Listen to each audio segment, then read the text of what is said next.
Bueno, en los cultos de aniversario de los últimos 2 años, nosotros hemos considerado la pregunta ¿por qué existe esta iglesia? Y sobre qué está firme. Y la respuesta a estas dos preguntas es que esta iglesia existe para la preeminencia de Jesucristo y está firme en el Evangelio. Hoy me gustaría compartir con ustedes algo personal.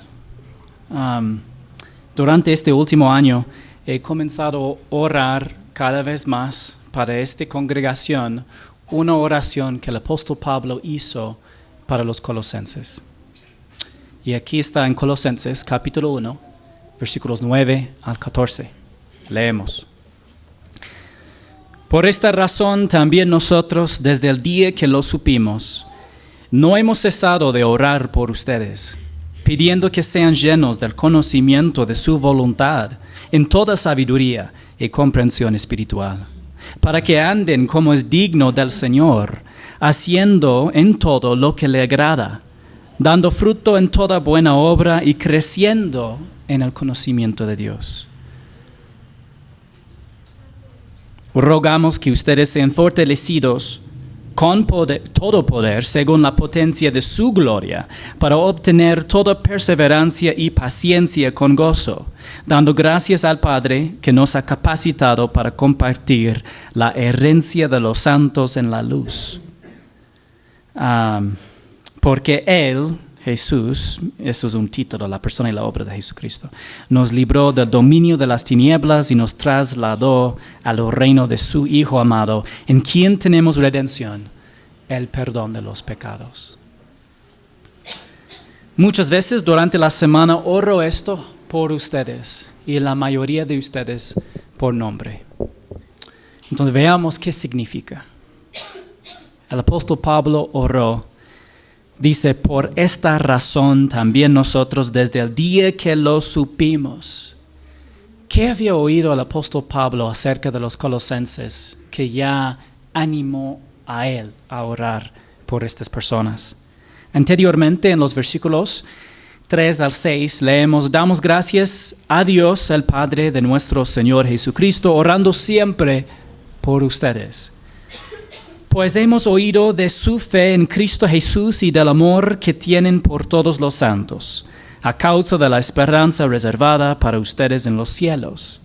De esta esperanza ustedes oyeron antes en la palabra de verdad, el Evangelio, que ha llegado hasta ustedes, así como en todo el mundo, está dando fruto constantemente y creciendo. Así lo ha estado haciendo también en ustedes, desde el día que oyeron y comprendieron la gracia de Dios en verdad. Entonces los colosenses habían oído el mensaje del Evangelio y pusieron su fe en Jesucristo. Y este fue causa o motivo para el apóstol Pablo dar gracias a Dios por cada uno y todos de los colosenses. Y es algo por lo que yo doy también gracias a Dios por cada uno de ustedes. Él dice, no hemos cesado de orar por ustedes desde el día que el apóstol Pablo y Timoteo escucharon de la fe de los colosenses, no habían dejado de orar por ellos, interceder ante el trono de la gracia. Y igualmente también yo no he cesado de orar por ustedes, pidiendo que sean llenos del conocimiento de su voluntad. Pablo quería que los colosenses estuvieran llenos del conocimiento de la voluntad del Padre. Pero ¿por qué tuvo que orar por eso? Imaginamos que conocemos instintivamente la voluntad de Dios, pero se necesita tiempo e intención para aprenderla. No somos salvos sabiendo toda la voluntad de Dios, solamente lo esencial acerca de la fe en Jesucristo. Aprendemos su voluntad estudiando la palabra escrita de Dios, la Biblia. También requiere intención porque no sucederá automáticamente. Tenemos que exponer nuestro corazón a la enseñanza de la palabra de Dios y tenemos que meditar en privado en lo que dice. El apóstol Pablo oraba que ellos tengan o que sean llenos del conocimiento de su voluntad en toda sabiduría y comprensión espiritual. La sabiduría es la comprensión de la verdadera naturaleza de las cosas y la aplicación adecuada del conocimiento. El comentario del conocimiento bíblico dice que la palabra griega que subyace la palabra traducida comprensión habla de un análisis claro y de una toma de decisiones al aplicar este conocimiento a diversos problemas. En otras palabras, Pablo quería que los colosenses no solo tuvieran conocimiento académico de la voluntad de Dios, quería que conocieran plenamente la voluntad de Dios, que va acompañada de una visión espiritual, la aplicación práctica del conocimiento y la toma de decisiones basadas en principios bíblicos. Esto es lo que quería el apóstol Pablo para los colosenses, para que anden como es digno del Señor. ¿Aprendemos la palabra de Dios y la voluntad del Padre simplemente y solamente para conocerla? Como hijos de Dios, aprendemos la voluntad del Padre para vivirla, para vivirla. La palabra andar implica esto. Tom Constable explica la metáfora de andar, que significa conducta en el progreso de la vida. Tiene su origen en la cultura judía más que en la griega. El verbo hebreo alak, traducido andar, dio origen al término técnico halacha, que denota las normas rabínicas sobre cómo los judíos debían interpretar la ley en su vida diaria. Por eso, algunas Biblias traducen la frase andar como es digno del Señor, vivir dignamente del Señor. ¿Y cómo oró Pablo para que los colosenses caminaran? Digno del Señor. Un léxico describe la palabra digno como perteneciente a tener un grado relativamente alto de mérito o valor comparable. Cuando pensamos en la alteza y el mérito incomparable de nuestro Señor, también debemos darnos cuenta de la profundidad de nuestro llamado funcional como hijos de Dios. No solamente un llamado teórico, sino práctico. Hay una forma de vida que es digna del Señor. Y tú preguntas, ¿qué es esa forma de vida? Haciendo en todo lo que le agrada. Si bien todos los creyentes son aceptados por el Señor desde el momento de la fe en Jesucristo, no todos los creyentes le agradan en todo. Oro yo como pastor de esta iglesia, que esta iglesia en general y cada uno de sus miembros sean plenamente agradables al Señor. Dice en 2 Corintios 5:9, por eso ya sea presentes o ausentes, ambicionamos agradar al Señor. O como dice en la Reina Valera, serle agradables. Como hijos de Dios, agradar al Señor es nuestro objetivo más elevado en la vida. ¿Cómo es agradar plenamente a Jesús? Dice, dando fruto en toda buena obra y creciendo en el conocimiento de Dios. El apóstol Pablo dice que agradar plenamente a Jesús se puede resumir de dos maneras: dando fruto en toda buena obra y creciendo en el conocimiento de Dios. Aprender y aplicar la palabra de Dios agrada al Señor. Aprender y aplicar la palabra de Dios. Toda buena obra incluye lo interno y lo externo. Los pensamientos, las palabras y acciones, en público y en privado, las actitudes y las actividades. ¿Cuáles son algunos ejemplos de toda buena obra? Orar.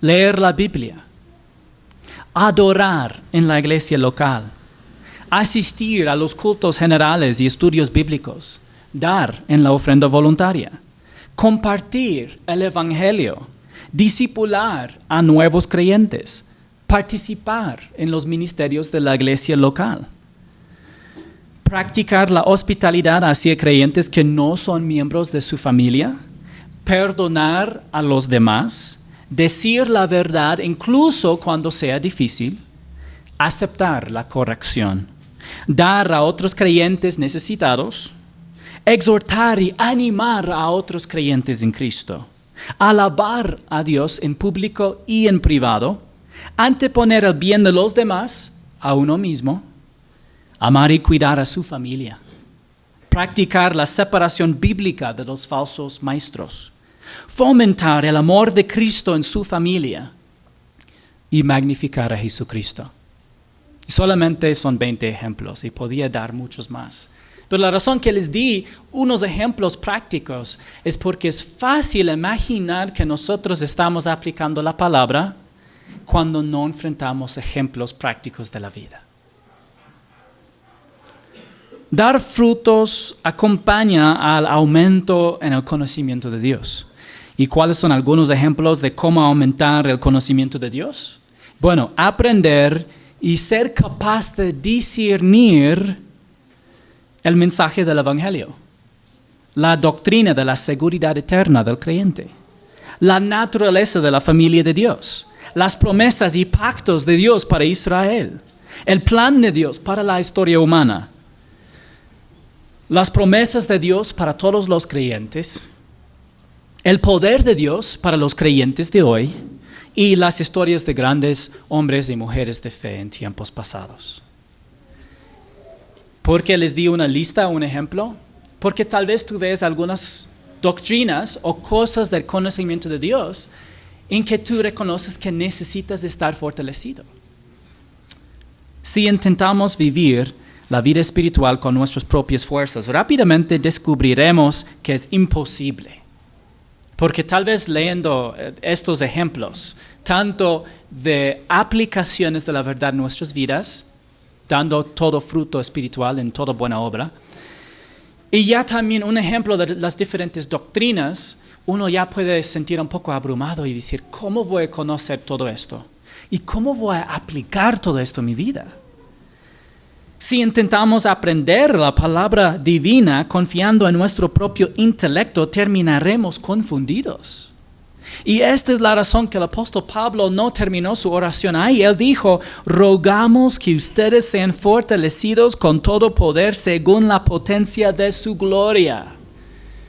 Y en griego esto no es una separada pensamiento, rogamos, sino más bien esto sigue el pensamiento del versículo anterior.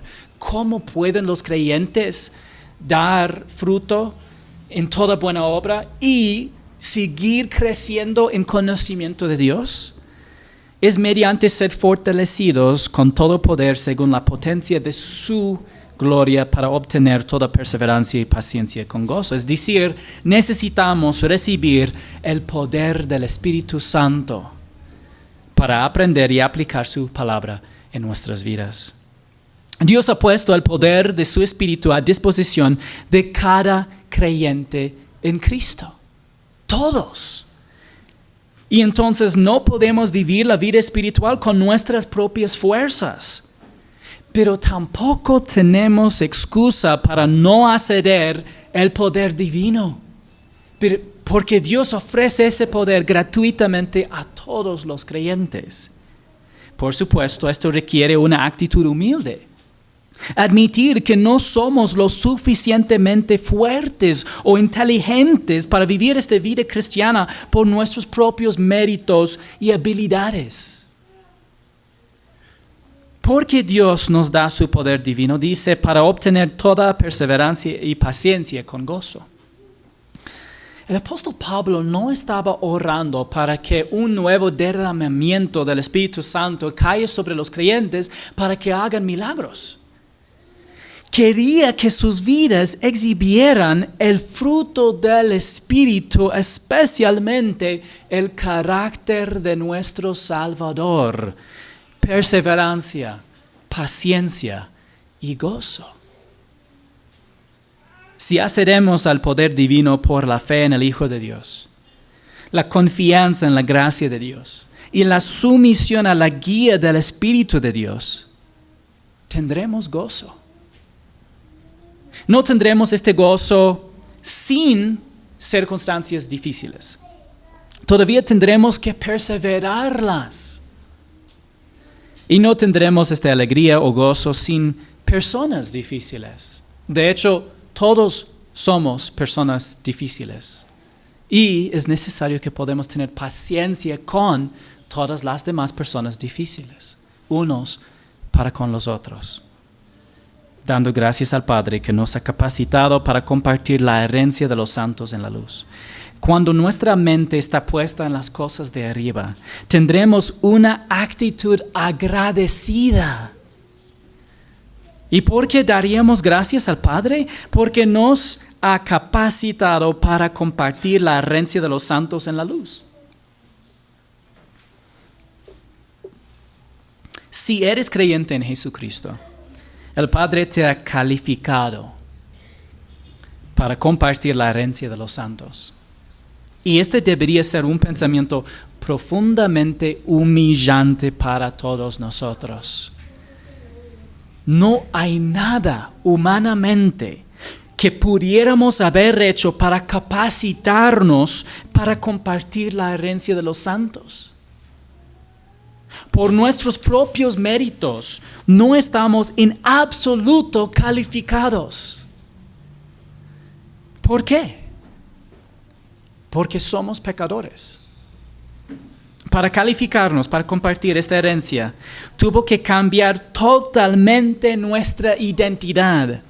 Y eso es lo que dice, porque Él nos libró del dominio de las tinieblas y nos trasladó al reino de su Hijo amado, en quien tenemos redención, el perdón de los pecados. Recuerde que nacimos espiritualmente muertos, separados de Dios. La palabra de Dios describe esa condición como perteneciente al dominio de las tinieblas. ¿Y qué nos separó de Dios? Bueno, cuando Adán y Eva desobedecieron a Dios, hundieron a la humanidad en el pecado y su consecuencia, que es la muerte espiritual, la separación espiritual de un Dios santo, perfecto y justo. El pecado nos separa de Dios porque es infinitamente santo. Y como resultado juzga el pecado y condena al pecador. Y éramos totalmente incapaces de cambiar nuestra condición espiritual. Por eso ninguna religión, por mucho que sea, puede salvar a nadie. No podemos ser salvos yendo a la iglesia, bautizándonos, haciendo una oración, dando la ofrenda, haciendo nuestro mejor esfuerzo para cumplir los mandamientos de Dios, orando todos los días, haciendo a Cristo Señor de nuestras vidas, o cualquier otra buena obra. Son buenas obras, pero no nos salvan. Si cualquiera de estos esfuerzos hubiera podido salvarnos, entonces no habríamos necesitado ser liberados del dominio de la oscuridad. No hubiéramos necesitado un Salvador y un Redentor, porque podríamos habernos salvado y redimido nosotros mismos. Pero como todos merecemos condenación y de hecho nacemos en el camino ancho que lleva a la destrucción, Dios intervino para salvarnos. Jesucristo es Dios, que se hizo hombre y murió en la cruz por los pecados del mundo. Porque Él es Dios, es santo, perfecto y justo, y debido a que vivió una vida sin pecado, estaba calificado para morir como nuestro sustituto, pensando en ser capacitado para recibir esta herencia.